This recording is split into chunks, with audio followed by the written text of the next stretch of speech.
Can Washington and Kinshasa really reach a fair deal on mining?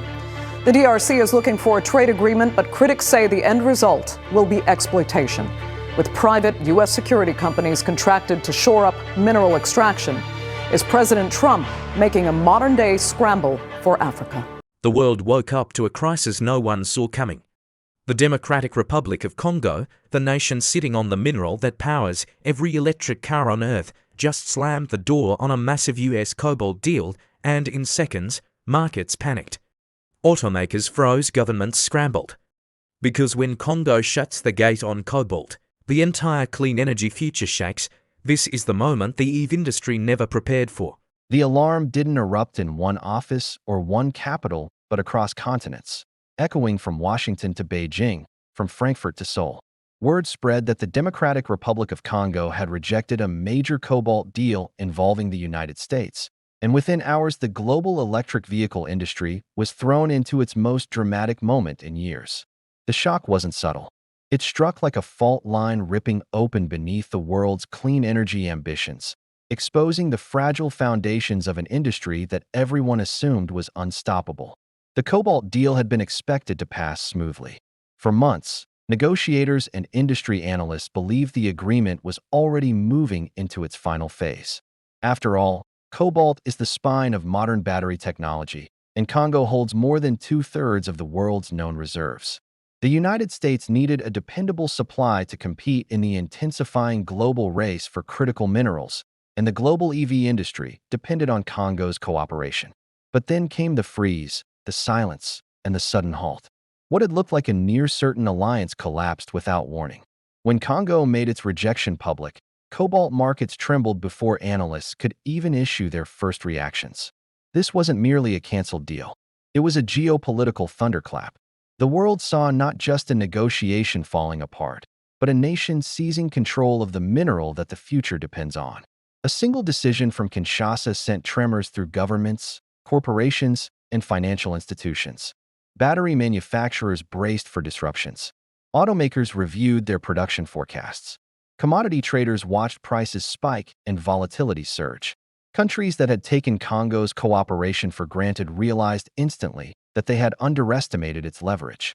Cobalt has always been the quiet vulnerability in the global shift toward electrification.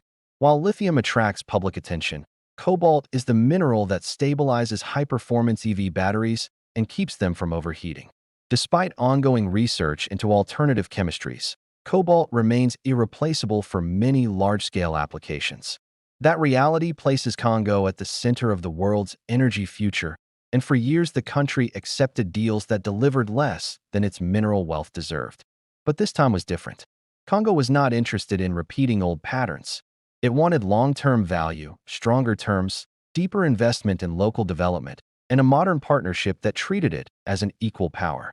The rejection landed like a warning shot.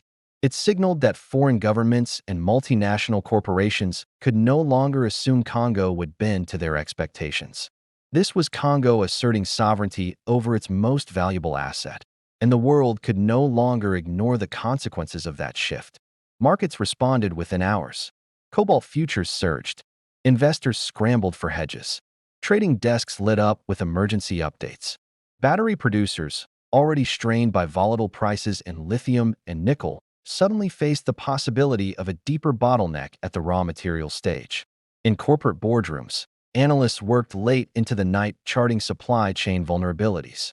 EV manufacturers depend on long-range planning, and disruptions at the mineral extraction stage can cause slowdowns months later. Many automakers had already expanded production, announced ambitious timelines, and invested billions into electrification strategies. But all those plans rested on the assumption that cobalt supplies would remain secure. Congo's refusal shattered that assumption instantly.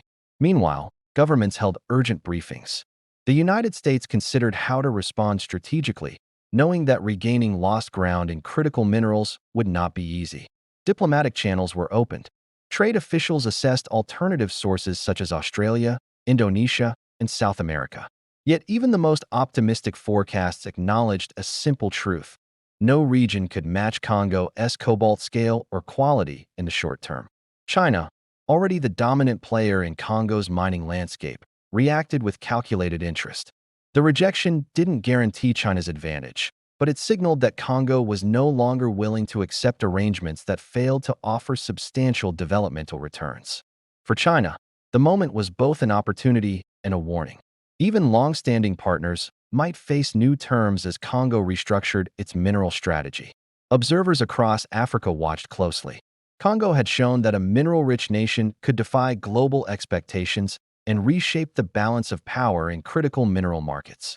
Other countries with key resources, Zambia, Namibia, Zimbabwe, Mozambique, began reconsidering their own agreements, imagining how they might renegotiate old contracts or build new partnerships that gave them more authority. Africa, long treated as a supplier of raw materials, suddenly saw a path to becoming a central force in the clean energy economy. Inside Congo, officials spoke with pride. This wasn't an act of defiance. It was a declaration of independence in an industry where the country had historically been undervalued. Congo wanted infrastructure, technology transfer, processing facilities, and revenue structures aligned with national development. The country's leaders believed that the world needed Congo far more than Congo needed any specific foreign investor, and the market's immediate reaction proved them right. The EV industry felt the pressure instantly. Battery companies evaluated alternative chemistries, but engineers warned that cobalt-free models were not yet able to replace high-performance solutions at scale. Automakers feared production delays and rising costs.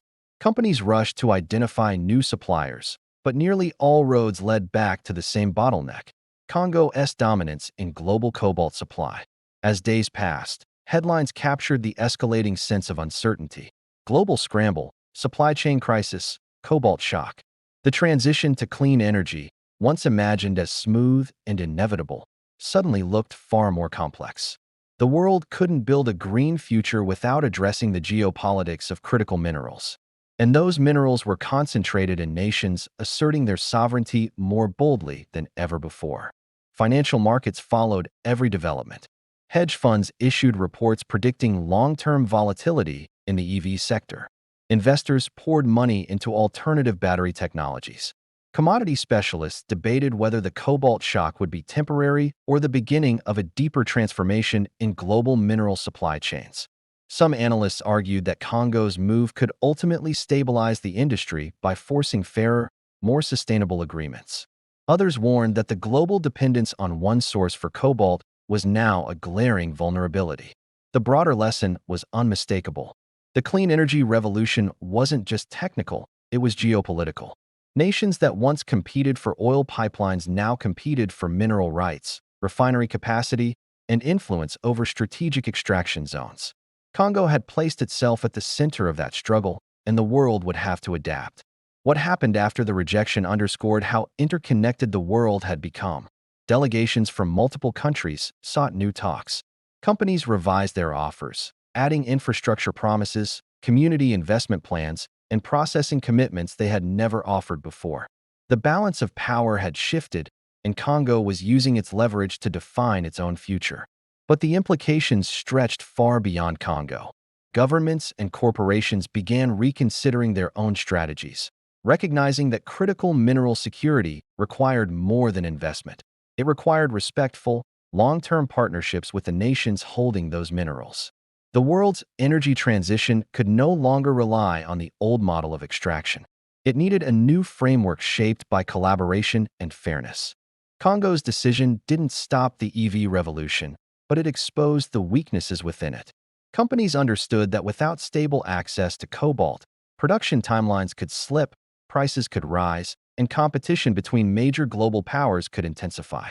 Policymakers realized that meeting climate targets required confronting the reality of mineral dependence head-on. In every capital, in every corporate headquarters, in every market analysis, the same conclusion echoed. The world had taken Congo for granted, and now it was paying the price. The rejection of the US Cobalt deal was more than a headline. It was a turning point that reshaped global strategy, disrupted industrial planning, and forced a reckoning with the true cost of electrification. The clean energy future will still come. EVs will still expand.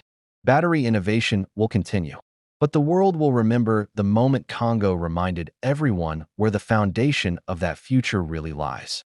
Cobalt is not just a commodity, it is a strategic resource. And the Democratic Republic of Congo, sitting atop the world's greatest reserves, chose this moment to demonstrate its power. The shockwaves continue to ripple.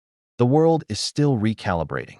And the decision that started it all stands as a symbol of a new era, one in which Congo is no longer merely a supplier, but a force shaping the destiny of the global energy transition.